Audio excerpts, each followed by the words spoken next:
So yeah, the conspiracy theory certainly does exist. All right, time for us to send it over to AJ and Marcus for your keys to the game. Good evening, you two. Good evening, Adam. Thank you so much. I'm joined by our digital sports reporter and former Oregon State running back, Marcus Greaves.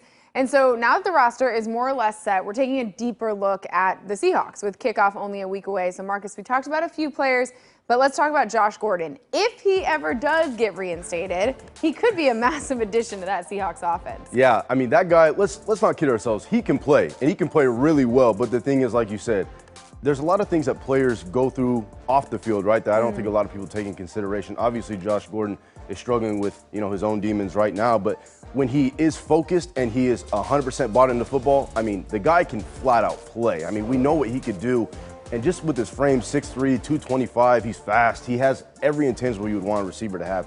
If Pete Carroll and his staff, everyone can get him locked in, whew, I just love that move to keep him. I'm excited to see what's going to happen with him. If he does come back, though. If he does. Yep. So we're all waiting for that. Key number 2, though, something we don't have to wait for. Seattle's defense looks very stacked, but still you see some questions at the defensive line. So what concerns you there? Absolutely. So you look at it like this. You have the defensive backs, Jamal Adams. That's perfect. Right? You love it, right? Linebackers, Bobby Wagner. You love it.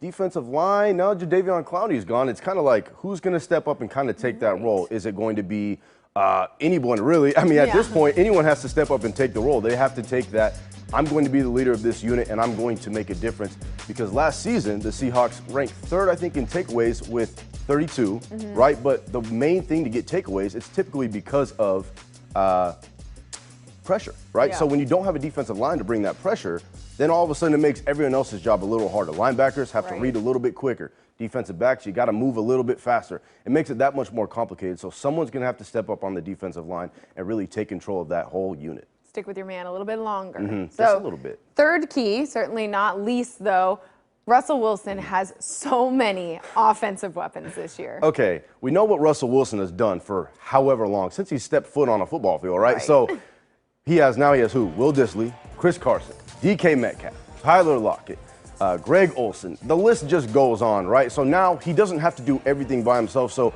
I'm expecting this Seahawks offense to be through the roof. I mean, I'm not going to go out and say they're going to drop 50 points a game, but I mean, in the high 20s, mid 30s, I would not be surprised because they have that many weapons. And if you surround Russell Wilson with that kind of damage and that kind of firepower, AJ, it's going to be something special. I'm excited. Just got to let Russ cook. Yes, let him go. Let the chef cook. Let him do his thing. We'll just sit back and enjoy it, right? There you go. As always, you can follow Marcus on social media at Marcus Greaves. Marcus, thank you so much. Guys, thank you very much. Yeah, don't sleep on Benson Mayowa on that.